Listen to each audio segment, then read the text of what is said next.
देश में कोरोना के हालात और वैक्सीनेशन पर प्रधानमंत्री नरेंद्र मोदी ने हाई लेवल मीटिंग की। इस बैठक में सरकार की तैयारियों के बारे में पीएम को बताया जा रहा है। वहीं शाम 5 बजे पीएम मोदी चक्रवात तौकते को लेकर तैयारियों की समीक्षा करेंगे। तूफान को लेकर राहत और बचाव कार्यों की समीक्षा की जाएगी।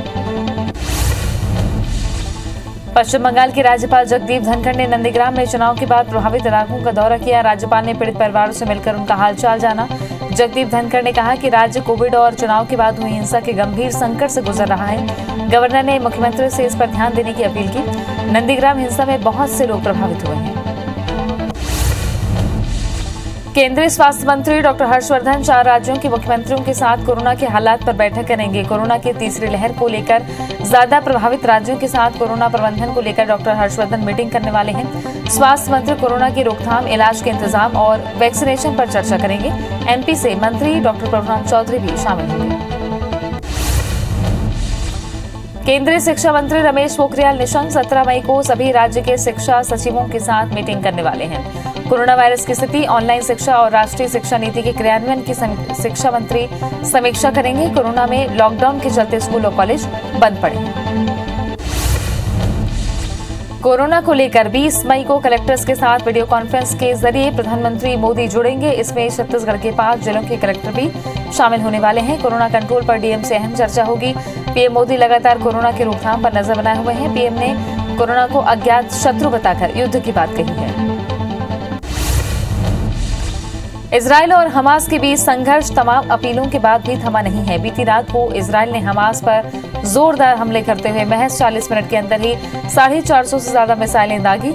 इनके जरिए इजरायल ने हमास के 150 से ज्यादा ठिकानों को टारगेट किया और भारी नुकसान पहुंचाया। शुक्रवार देर रात तक करीब 120 लोगों के मारे जाने की जानकारी थी। रॉकेट हमले में मारी गई सौम्या संतोष का शव इजरायल से दिल्ली पहुंच गया। केरल पहुंचने के बाद सौम्या का अंतिम संस्कार किया जाएगा। मुरलीधरन ने इस बात की जानकारी दी थी कि सौम्या का शव दिल्ली होते हुए केरल ले जाया जा रहा है। इस सप्ताह की शुरुआत में फिलिस्तीनी रॉकेट हमले में इजरायल में मारी गई केरल की केयर गिवर सौम्या संतोष का शव आज सुबह भारत आया। कोविड-19 से निपटने में डीआरडीओ द्वारा विकसित दवा 2DG की 10,000 खुराक का पहला बैच अगले हफ्ते लॉन्च किया जाएगा। ये मरीजों के लिए रामबाण का काम करेगी। ये दवा डीआरडीओ के वैज्ञानिकों की एक टीम ने बनाई है, जिसमें कि अनंत नारायण भट्ट भी शामिल थे। डीआरडीओ के अधिकारियों का कहना है कि दवा का उत्पादन प्रगति पर है। देश की सबसे बड़ी पैरामिलिट्री फोर्स सीआरपीएफ 100% वैक्सीनेशन के लक्ष्य को हासिल करने वाली फोर्स बनने के बिल्कुल करीब है। 6 मई तक 3.25 लाख वाली फोर्स में महज 8,441 लोगों को ही वैक्सीन की फर्स्ट डोज नहीं लगी। अब तक 98% ने जवानों को कोविड वैक्सीन का फर्स्ट डोज लग चुका है। इसके साथ 80% लोग वैक्सीन का सेकेंड डोज भी ले चुके हैं।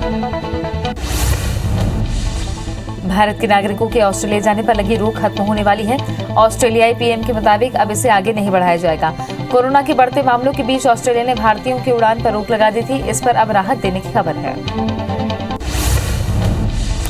कोरोना के खिलाफ भारत की मदद को कई देश सामने आए हैं। अमेरिका का रक्षा बल अगले हफ्ते वाणिज्यिक उड़ान के माध्यम से भारत में 159 ऑक्सीजन कंसंट्रेटर भेजने की तैयारी कर रहा है। पेंटागन के प्रेस सचिव ने कहा, रक्षा संसाधन एजेंसी ट्राविस एयरफोर्स बेस पर 159 ऑक्सीजन कंसंट्रेटर तैयार कर रही है। इन्हें 17 मई को भारत रवाना किया जाएगा। भारत में वैक्सीनेशन का काम जोरों पर है। कोविशील्ड और कोवैक्सीन के बाद अब एक और वैक्सीन स्पुतनिक वी भी अगले सप्ताह से मार्केट में उपलब्ध होगी। भारत में रूस की स्पुतनिक वी की कीमत 948 रुपए होगी। वैक्सीन पर 5% जीएसटी भी लगेगा। 5% जीएसटी के साथ वैक्सीन की कीमत करीब 995 रुपए हो गई। देश में स्पुतनिक वी की डिलीवरी वाले दिन एक और खुशखबरी सामने आई है। स्पुतनिक लाइट भारत में इस्तेमाल की मंजूरी पाने वाली पहली वैक्सीन हो सकती है। ये पहली सिंगल डोज वैक्सीन लगने के बाद 10 दिन में 40 गुना तक एंटीबॉडी बनाती है। अगले महीने सरकार और रेगुलेटरी अथॉरिटी के बीच इस पर चर्चा संभव है। उत्तराखंड के पूर्व सीएम त्रिवेंद्र सिंह रावत के बयान पर विवाद हो रहा है। रावत ने कहा कि कोरोना एक प्राणी है और उसे भी जीने का हक है। इस पर कांग्रेस ने कहा इसका आधार कार्ड भी होगा। बता दें, कोरोना वायरस ने दुनिया भर में महामारी के रूप में तांडव मचा रखा है। कोरोना संकट में जरूरतमंदों को मेडिकल हेल्प पहुंचाने वाले यूथ कांग्रेस प्रेसिडेंट श्रीनिवास बीवी से शुक्रवार को दिल्ली क्राइम ब्रांच की टीम ने पूछताछ की। टीम ने श्रीनिवास के ऑफिस में उनसे पूछा कि आखिर लोगों की मदद के लिए वे दवाएं और मेडिकल उपकरण कहां से ला रहे हैं। पुलिस के मुताबिक ये पूछताछ दिल्ली हाईकोर्ट के निर्देश पर हो रही है। कांग्रेस पार्टी के पूर्व अध्यक्ष और सांसद राहुल गांधी ने अप्रत्यक्ष तौर से केंद्र सरकार पर हमला बोला। राहुल ने स्टैंड विद यूथ कांग्रेस के साथ ट्वीट कर लिखा, बचाने वाला हमेशा मारने वाले से बड़ा होता है। पार्टी प्रवक्ता रणदीप सुरजेवाला ने भी ट्वीट करते हुए कहा, मदद करने वाली युवा कांग्रेस के अध्यक्ष श्रीनिवास को मदद से रोकना मोदी सरकार का भयावह चेहरा। अक्षय तृतीया के पावन अवसर पर शुक्रवार को यमुनोत्री के कपाट खुले। प्रधानमंत्री नरेंद्र मोदी की इच्छा के अनुसार पहली पूजा प्रधानमंत्री की तरफ से करवाई गई। पीएम मोदी के नाम से मंदिर समिति ने 1100 रुपए की रसीद भी काटी। डीएम ने उनके प्रतिनिधि के तौर पर गंगा मैया की आरती में भाग लिया। कोरोना के चलते केवल मंदिरों के कपाट खुल रहे हैं, वहीं गंगोत्री धाम के भी कपाट आज खुल गए। गंगा किनारे कई शव मिलने के बाद यूपी सरकार ने सभी जिलों में नदियों में शव प्रवाहित करने पर रोक लगा दी है। सरकार ने किनारों पर पेट्रोलिंग बढ़ाने का आदेश जारी किया है। पेट्रोलिंग की जिम्मेदारी एसडीआरएफ और पीएसी की जल पुलिस को दी गई है। सभी जिलों में इसकी टीमें 24 घंटे लगातार मॉनिटरिंग करेंगी। आईआईटी कानपुर के एक्सपर्ट प्रोफेसर विनोद तारे को इसकी जांच सौंपी है। उत्तर प्रदेश के गाजीपुर में भी गंगा नदी में प्रशासन को बहते शव मिले हैं। गाजीपुर के जिलाधिकारी ने लोगों से अपील की है कि कोई भी व्यक्ति शवों को चिन्हित अंत्येष्टि जगहों के अलावा कहीं और न ले जाएं। गंगा नदी में पुलिस की टीमें लगातार पेट्रोलिंग कर रही हैं। वैज्ञानिक कोरोना की तीसरी लहर आने का खतरा जता रहे हैं। इसका सबसे ज्यादा खतरा बच्चों के लिए बताया जा रहा है। इस बीच इंग्लैंड के वैज्ञानिकों की रिसर्च कहती है कि कोरोना से संक्रमित ज्यादातर बच्चों में कोविड-19 के लक्षण नहीं दिख रहे हैं। 18 साल तक के 12,000 बच्चों पर हुई रिसर्च में ये आंकड़े सामने आए हैं। ये रिसर्च ब्रिटेन की अल्बामा यूनिवर्सिटी ने की है। कोविड-19 की पहली लहर के दौरान सोशल मीडिया पर अक्सर साल 2020 को कोसा जाता था, लेकिन अब एक्सपर्ट्स का कहना है कि इस साल कोविड-19 महामारी कहीं ज्यादा घातक साबित हो सकती है। भारत अभी जिस तरह कोरोना की दूसरी लहर में फंसा है, उसे देखकर इसका अंदाजा भी लगाया जा सकता है।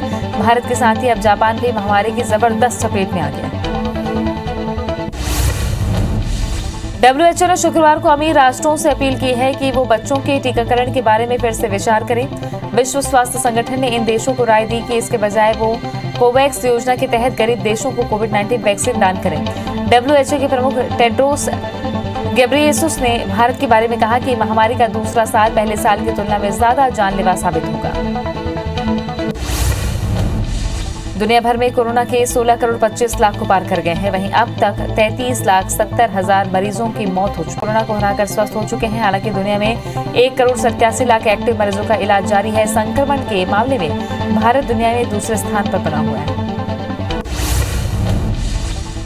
देश में एक दिन में कोरोना के 3,26,000 नए मामले सामने आए हैं, जिससे कुल आंकड़ा 2 करोड़ 43 लाख के पार पहुंच गया।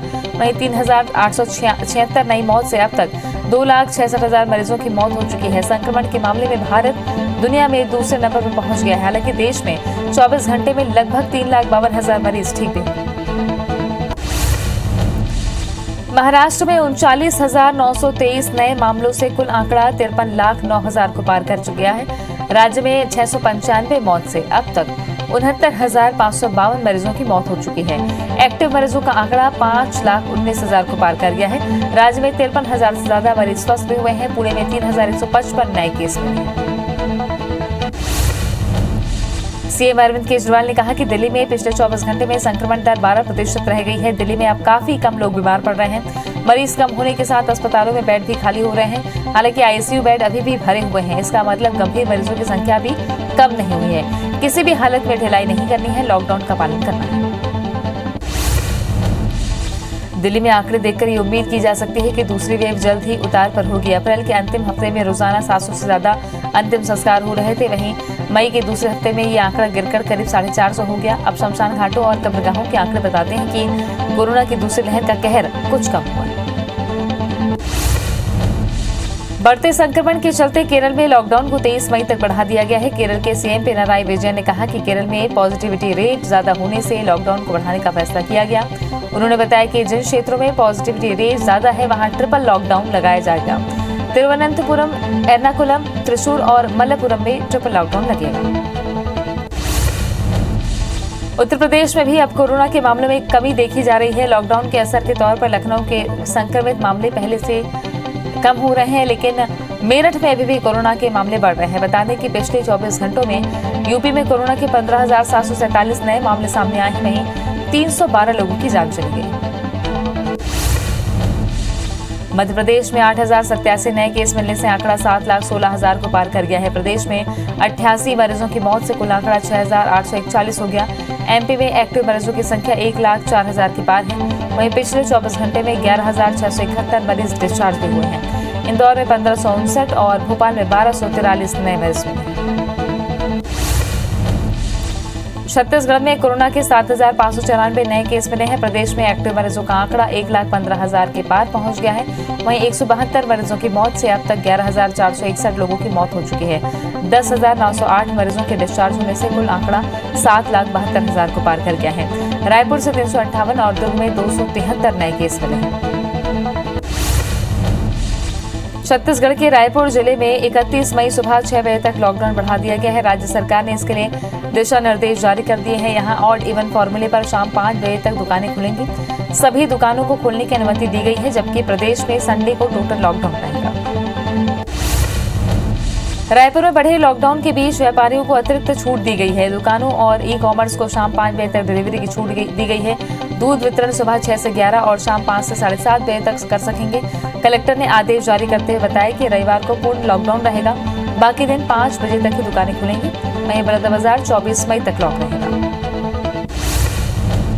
छत्तीसगढ़ में कोरोना के हालात सुधर रहे हैं। वहीं पॉजिटिविटी रेट 12% के करीब पहुंच गया है। पिछले 24 घंटे में 10,444 मरीज ठीक होकर डिस्चार्ज हुए हैं, जबकि 7,594 नए मरीज मिले हैं। प्रदेश में 172 मरीजों की मौत रिकॉर्ड की गई है। छत्तीसगढ़ में अब वैक्सीनेशन में तेजी आएगी। 6,44,410 वैक्सीन की बड़ी खेप रायपुर पहुंच रही है। एयर इंडिया फ्लाइट से राज्य सरकार के 2,97,000 डोज पहुंची है। इसमें 3,47,000 कोविशील्ड वैक्सीन शामिल है। 45 से अधिक उम्र के लोगों के लिए केंद्र सरकार वैक्सीन भेज रही है। 18 साल से अधिक एपीएल और फ्रंटलाइन वर्कर्स को वैक्सीन में परेशानी आ रही थी।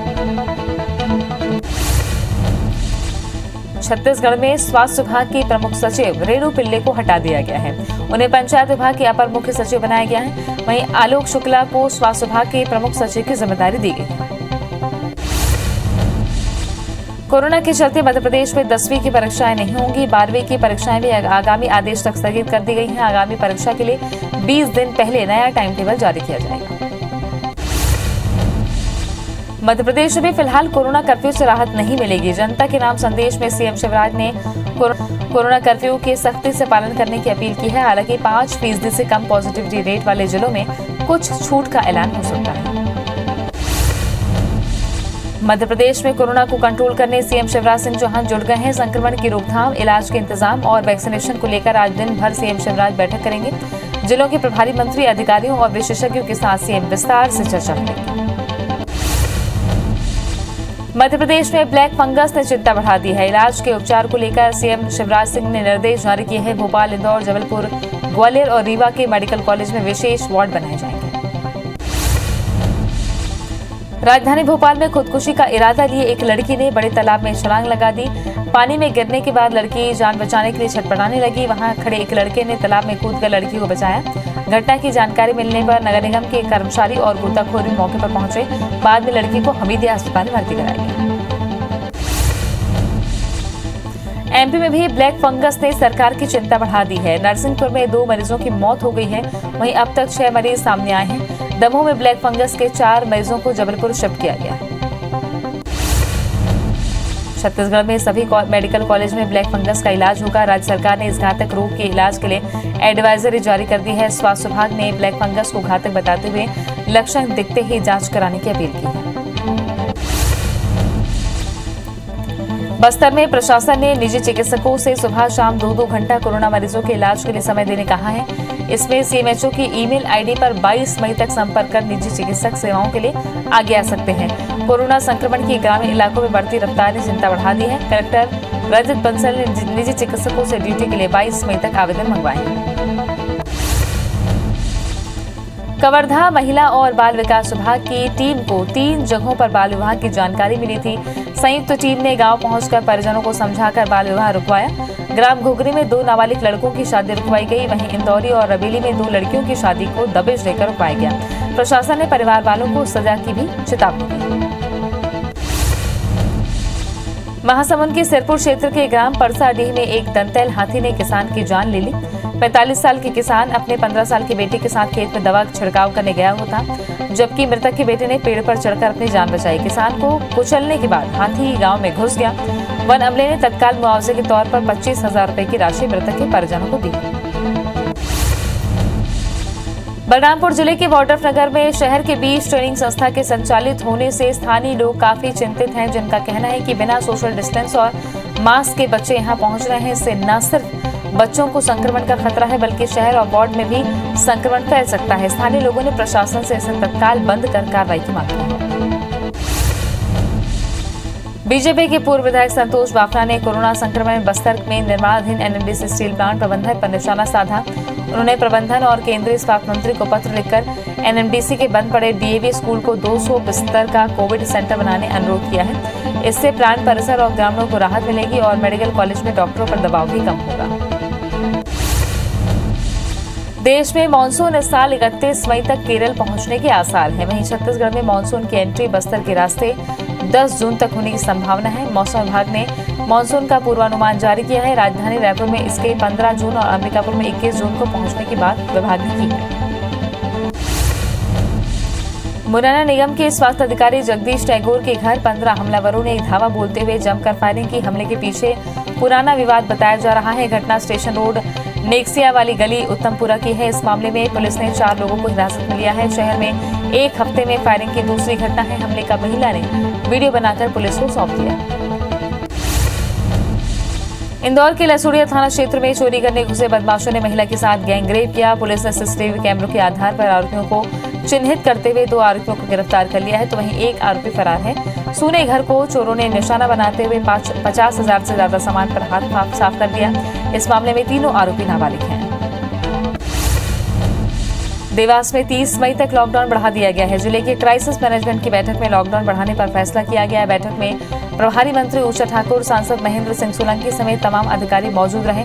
फिलहाल जिले में 448 एक्टिव केस हैं। सुधरते हालात के बीच विभाग का अमला गांव-गांव जाकर लोगों को जागरूक भी कर रहा है। अमला लोगों को दवाइयों की किट भी उपलब्ध करवा रहा है।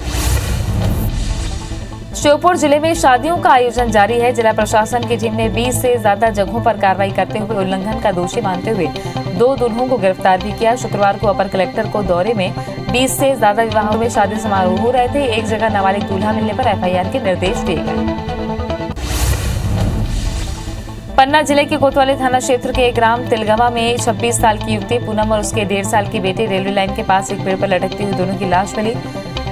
प्राथमिक तौर पर इसे हत्या का मामला माना जा रहा है। फिलहाल पुलिस जांच कर रही है। मध्य प्रदेश में आयुष्मान कार्ड धारियों की निःशुल्क कोरोना उपचार योजना में दवाइयों की व्यवस्था न होने के खिलाफ हाईकोर्ट में एक जनहित याचिका दायर की गई है। हाईकोर्ट ने कोरोना इलाज को लेकर लंबित बाकी याचिकाओं के साथ 17 मई को सुनवाई करने का आदेश दिया। ये याचिका जबलपुर के नागरिक उपभोक्ता मंच की ओर से दायर की गई। जबलपुर के 6 निजी अस्पतालों को सीएमएचओ ने कोविड-19 की सूची से अलग कर दिया है। आयुष्मान योजना में पंजीयन न कराने पर उन पर कार्रवाई की गई है। सरकार ने निजी अस्पतालों को आयुष्मान योजना से संबद्ध कराने के निर्देश दिए हैं, लेकिन मेडिसिटी, शिवसागर, आकांक्षा, ट्रू केयर, नर्मदा और शुभम अस्पताल ने दिलचस्पी नहीं लेते हुए पंजीयन नहीं कराया था। मध्य प्रदेश के मुख्यमंत्री शिवराज सिंह रविवार को ग्वालियर के दौरे पर रहेंगे। कल सीएम कोरोना संक्रमण की समीक्षा करेंगे, साथ ही पार्टी के कार्यकर्ताओं से भी बात करेंगे। वहीं कलेक्ट्रेट के सभागार से वो संभाग स्तर पर कोरोना आपदा के संबंध में बैठक भी लेंगे। जिला प्रशासन ने उनके दौरे की सभी तैयारियां पूरी कर ली।